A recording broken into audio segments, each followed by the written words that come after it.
नमस्कार दर्शकों, आप सभी का स्वागत है वार्तालाप में मेरे यानी सुमित चौधरी के साथ। आज हमारे साथ मौजूद हैं धनबाद के टुंडी विधानसभा क्षेत्र के विधायक श्री मथुरा प्रसाद महतो जी। सर, स्वागत है आपका। आज इनसे वार्तालाप करेंगे और जानेंगे इनके कार्यकाल के बारे में और पूछेंगे इनसे कई और भी सवाल। तो सबसे पहला सवाल आपसे ये है कि कब सोचा कि राजनीति में आना है या किस तरीके से आए? देखिए, राजनीति में भी हम लोग ऐसे आए नहीं। हमारा सामाजिक कार्यों में हम लोग शुरू से रहे हैं। पार्टी करने के बाद हम लोग शिक्षा के क्षेत्र में हम लोग सोचे कि हम लोग भी कुछ काम करें, क्योंकि हमारा जो लाइफ है, हमारा बचपन का, क्योंकि पठन पाठन मेरा फूफू के यहाँ से हुआ, फुटकी हाई स्कूल से। तो मैट्रिक का एग्ज़ाम देकर हम जब घर आए तब हम भी सोचे कि यहाँ भी हम लोगों को स्कूल एक होना चाहिए। इसलिए हम लोग 215 के 1981 में स्कूल का नियम हम लोग डाले और शक्ति ग्राम विकास संघ का गठन करके हम लोगों ने सामाजिक कार्यों को ही अपना आधार बनाया। उस समय तक हम लोग जो है कि राजनीति में एक्टिव हम लोग नहीं, लेकिन उसी क्रम में हम लोग एक राय महतो से लोगों से हम लोगों का संपर्क हुआ और संपर्क के दरमियान में ही हम लोगों ने राजनीति में सामाजिक कार्यों के ही जरिए हम लोगों ने प्रवेश किया। और पहला चुनाव हम 2000 साल में चुनाव लड़ा टुंडी से और बहुत कम अंतर से हम लोगों ने हार किया। 151 वोट से हम लोगों ने हारा और फिर हम लोग सक्रिय राजनीति में जब आए तो 2005 में पहला विधायक बनने का सौभाग्य प्राप्त हुआ। तो अब जैसे आपने बताया कि आपने अभी ये चीज़ बताई कि अभी आपने ये स्कूल का निर्माण करवाया है और मेरे मतलब जैसे हमें पता है कि आपने इसके साथ साथ कई और भी जो शिक्षा संस्थान है उनका निर्माण कराया है और चला रहे हैं शिक्षा संस्थान। लेकिन पिछले कुछ वक्त से मतलब हमने ऐसा पढ़ा है कि जो झारखंड की जो महिलाएं या फिर जो लड़कियां हैं उनका जो लिटरेसी रेट है वो सिर्फ मतलब 58% है। तो इसका मतलब इसके लिए कुछ आप कदम उठा रहे हैं? देखिए, महिला सशक्तिकरण केंद्र सरकार, राज्य सरकार के में कई तरह के कार्यक्रम चला है, लेकिन बहुत सारा कार्यक्रम सफल भी हुआ, बहुत नहीं भी हो पाया। लेकिन हम अपने शक्ति ग्राम विकास संघ के जरिए हमने सुदूर क्षेत्रों में कई विद्यालय का स्थापना किए और खास करके तो काशी प्रखंड के मदईडी में एक महिला कॉलेज का भी हमने स्थापना किया, जो आज 2000 के ऊपर महिला बच्चियाँ पढ़ रही हैं। और अगला सवाल आपसे ये पूछना चाहूँगी कि ये जो आप मतलब बाकी सबको देखो तो अब सब जैकेट पहन के आए हुए हैं, सबको ठंड लग रही है, आपको ठंड नहीं लगती क्या? मतलब देखिए, ये तो जो है समय के अनुरूप सभी को ठंड लगता है, हमें भी लग रहा है। लेकिन अभी पहला ठंडा आया है अभी, तो कुछ ठंडा का भी मजा लोगों को लेना चाहिए। ऐसा नहीं है कि अपने आप को जैसे ठंडा आने के पहले हम जैकेट पहन के घूमने लगे, ऐसा नहीं। अभी जैसे ठंडा का समय है तो जरा ठंडा भी ले ले रहे हैं, फिर कुछ दिन गर्मी का दिन आएगा फिर गर्मी का भी आनंद लेना चाहिए। हमारा इसीलिए बोला गया है हिंदुस्तान को सारे जहाँ से अच्छा हिंदुस्तान हमारा, इसलिए बोला है कि अभी अगर हम अपना चाहें अगर गर्मी लेने के लिए तो हम साउथ चल जाएँ, हमको गर्मी मिलेगा, बरसात में हम हिमाचल चलेंगे कुछ बाहर। इसलिए हर मौसम का आनंद आदमी को लेना चाहिए, इसलिए अभी हम ठंडा का आनंद ले रहे हैं। तो अब जो सवाल आ रहा है वो ये है कि जैसे झारखंड में मतलब कि जो मिनरल रिसोर्सेज हैं, स्रोत है, कोयला का स्रोत है, यहाँ पर आयरन ओर का स्रोत है, यहाँ पर मतलब काफ़ी कुछ पाया जाता है, लेकिन फिर भी मतलब डेवलपमेंट उस हिसाब से नहीं हुआ है। इसका तो क्या कारण लग रहा है? मतलब झारखंड से देश का 31% कोयला जाता है या शायद 36%, और उसके बाद भी इतना कम डेवलपमेंट क्यों है झारखंड में? देखिए, ये जो सवाल है ना, झारखंड अलग राज्य बना ही इसलिए, और डिमांड भी हमारे लोगों ने जो किया था कि हमारा राज्य अलग कर दीजिए बिहार से, हमारा डेवलपमेंट होगा। विकास होगा। इसी के लिए छोटा राज्य हमेशा होगा। और इसी आंदोलन में आप देखेंगे बहुत सारा लोग अपना शहादत दिया, आज भी के मुकदमा में है। उसी परिस्थिति में झारखंड अलग हुए आज 21 वर्ष वो चला। 15 नवंबर को 22वां में पैगाम में जाएगा 15 नवंबर से। और इस बीच काम नहीं हुआ ऐसा नहीं है, लेकिन राजनीति का शिकार यहाँ पर रहा है। हर समय राष्ट्रीय पार्टी ने सोचा है कि खनिज संपदा से भरा राज्य है तो इसको हम चारागाह बनाएं, और जिसके जरिए आपने देखा होगा कि इस 21 साल के दरमियान में कई बार सत्ता पलट हुआ, कई बार राष्ट्रपति शासन लगा। तो इसका कारण है कि केंद्र के राष्ट्रीय पार्टी लोग सोचता है कि यहाँ हमारा वर्चस्व रहे। इसके वजह से ये बाधक कुछ बना, लेकिन फिर भी अपने स्तर से राजनीति विकास की गति बढ़ रहा है। अब दर्शन करने योग्य स्थान जैसे यहाँ पर बहुत है, यहाँ नेतरहाट है, रांची में, रांची के पास नेतरहाट है, बाबा धाम मंदिर है हमारे पास, ज्योतिर्लिंग है ये भी है। लेकिन जैसे मैं बाहर जाता हूँ, मतलब झारखंड से बाहर कदम रखता हूँ, देश के और राज्यों में जाता हूँ और उनसे बात करता हूँ, तो उनको यहाँ के बारे में कुछ पता नहीं है। तो आपको लगता है यहाँ पर कुछ कमी रह गई? देखिए, कई ऐसा प्रांत है जिस प्रांत में कोई चीज़ नहीं है, लेकिन पर्यटन को ही आधार मान के आगे बढ़ा है। बहुत सारा झारखंड में चूँकि खनिज संपदा से भरा है, इसलिए उस ओर किसी भी सरकार का ध्यान नहीं गया है। लेकिन यहाँ भी संभावनाएं हैं। अगर यहाँ भी एक से एक जगह है, आप जैसे बेतला चल जाइए, नेतरहाट चल जाइए, कई ऐसा पर्यटन स्थल है जिसको अगर डेवलप किया जाए तो राजस्व भी काफ़ी आएगा और नाम भी होगा।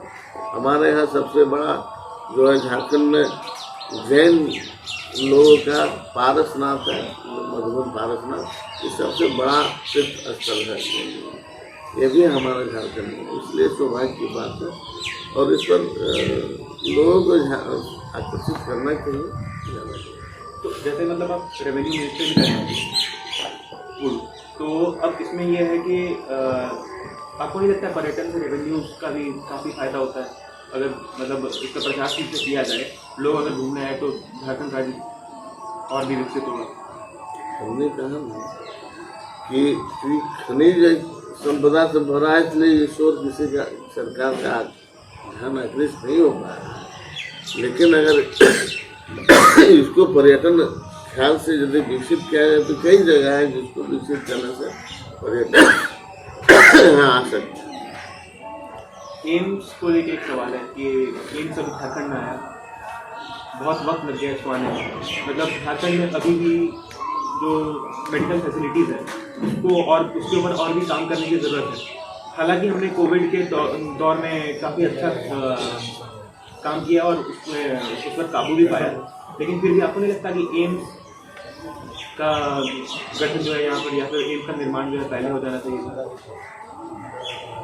देखिए, हो जाना चाहिए था, वो जब हुआ नहीं तो नहीं हुआ, लेकिन जब हुआ तो काम फिर गति से है, आगे फिर भी शुरू हो गया। दूसरा एम्स आने का रांची में भी बात चल रहा है, हो सकता है दूसरा एम्स रांची में भी हो। अभी जमीन का तलाश किया जाए। धनबाद जो है झारखंड का दूसरा सबसे ज़्यादा आबादी वाला शहर है, तो आपको ऐसा नहीं लगता है कि एक एम्स का निर्माण या फिर ऐसा यहाँ पर होना चाहिए था धनबाद में? देखिए, होना चाहिए था बात छोड़िए, अभी जो है उसके लिए निर्मल महतो अस्पताल जो है, जिसको पीएमसीएच के नाम से पहले से हम लोग जानते थे, उसको भी बहुत सारा लोग लाभ इससे मिल रहा है। अब देखे हो कि यहाँ पर मरीज देवघर, गिरिडीह आदि बहुत सटे सीमावर्ती जिला से यहाँ, इसलिए बहुत दूर देवघर भी नहीं, बहुत दूर रांची भी नहीं। अगर ढंग से अगर हमारा देवघर का भी एम्स चले तो लाभ यहाँ मिलेगा। यहाँ से दिल्ली जो जाते हैं एम्स में, उससे अच्छा तो नहीं हो। लेकिन सिर्फ भवन बिल्डिंग बनने से नहीं, मेन है डॉक्टर की यहाँ काफ़ी कमी है। झारखंड में, क्योंकि यहाँ जो है प्रति वर्ष 200 से अधिक जो डॉक्टर निकलते हैं, लेकिन यहाँ 4000 डॉक्टर की आवश्यकता है। इसलिए यहाँ पर जब तक डॉक्टर का व्यवस्था नहीं होगा स्वास्थ्य सुविधा। तो जैसे अब यहाँ पर एयरपोर्ट भी बनने वाला था धनबाद में, लेकिन अब नहीं बन रहा है, तो अब आपको लगता है कि जो सांसद हैं यहाँ धनबाद के PN सिंह जी, उनके तरफ से कोई कमी रह गई, क्योंकि वो जो केंद्र सरकार है उससे संपर्क में ज़्यादा हद तक संपर्क में है? देखिए, ये सब तो बोलने क्या है कि उसका कमी इसका कमी, किसी भी दोषारोपण करने से काम नहीं होता है। जहाँ तक है कि हमने राज्य सरकार को अभी बीते बजट सत्र में हमने रखा है बात कि धनबाद को भी जो है एयरपोर्ट होना चाहिए, ताकि हवाई सुविधा होने से यहाँ की मेडिकल फैसिलिटी आगे और बढ़िया हो जाएगा। क्योंकि धनबाद एक ऐसा जगह में है जो सीमावर्ती राज्य पश्चिम बंगाल कलकत्ता भी नज़दीक है। हम बाय रोड हम कलकत्ता भी जा सकते हैं, जितना देर में हम रांची जाते हैं। इसलिए यहाँ भी सर्वे चल रहा है कि धनबाद में हवाई अड्डा हो। तो अब अगला सवाल आपसे ये तो है कि जैसे लोगों से भी पता चला और मैंने बात की काफ़ी, तो ये कह रहे थे, मतलब जैसे आप अभी सुबह से यहाँ पर बैठे हैं काम करने के लिए, फिर अभी आप जाएंगे और लोगों पर शिकायतें सुनेंगे या फिर जो उनके समस्याएं हैं वो सुनेंगे, फिर उसके बाद आप फिर बाहर काम करने के लिए जाएंगे, रांची जाएंगे, तो वक्त घर के लिए वक्त निकालना भी तो पड़ता है, फिर वो कैसे हो पाता है? कहते नहीं है घर के लोग। अभी तो पूरा हम मालिक नहीं करता। जब हम मालिक नहीं थे, जब मेरा पिता के साथ उस समय भी हम बाहर रहते थे अधिकतर, और शुरू से हम जब बाहर रहे हैं तो हमारा एक अभ्यास हो चुका है 40 वर्षों में के दरमियान में कि कभी हम दोपहर का खाना घर में खाते हैं, मेरा रूटीन है। और अभी तो हम मैंने प्राय घर में रहते नहीं, दूसरे तो हम दिन 4 दिन सप्ताह और घरे नहीं जाते थे।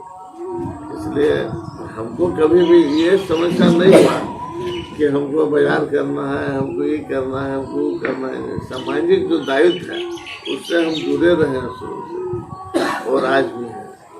हमको ये नहीं है चिंता कि अभी जाके हमको कुछ खरीदना है, लेना है, सब चिंता नहीं, क्योंकि ऐसा रूटीन बना हुआ है शुरू से, उसी रूटीन में चलते हैं।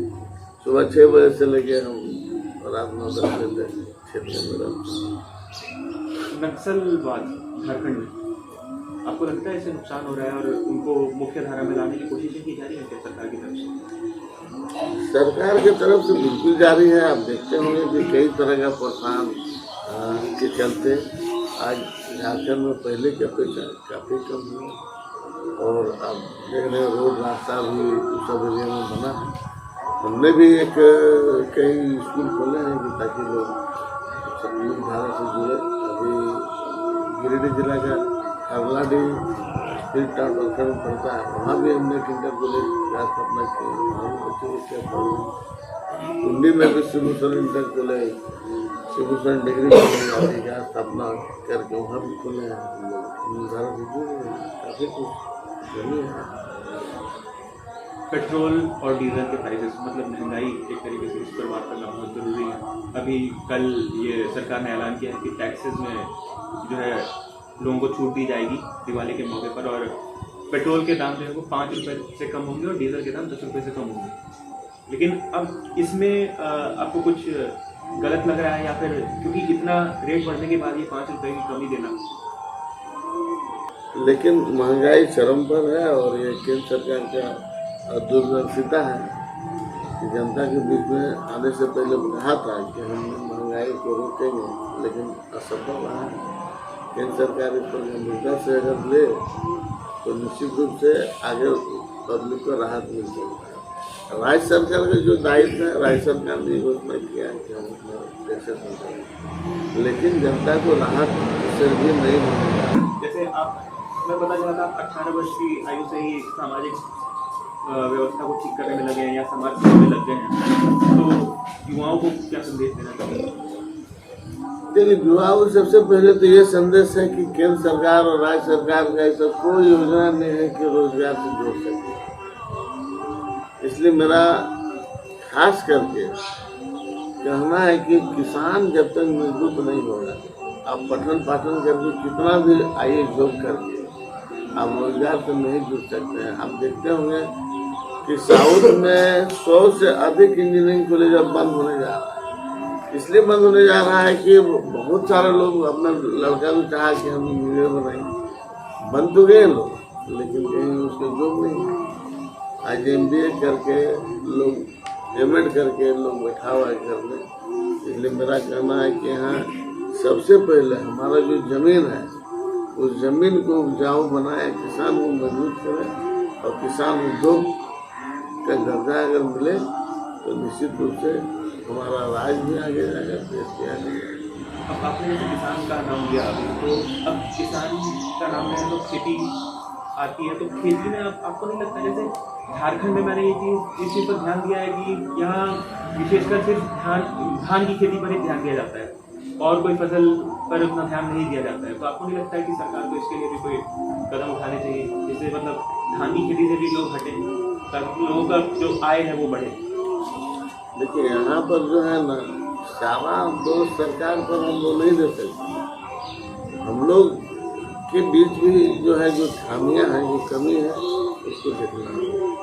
धान का फसल शुरू से करते आया है, आज भी कर रहा है, लेकिन जब तक इसको उद्योग के तरह नहीं करेगा, जैसे अभी आप जाइए सब्जी खरीदने तो 40 रुपया से नीचे कोई सब्जी नहीं है, तो हम ऐसा उत्पादन क्यों नहीं करें? और हम जब ऐसे समय बैगन निकालेंगे जिसमें 5 रुपये किलो होगा, तो इस ढर्रे से चलने वाला नहीं।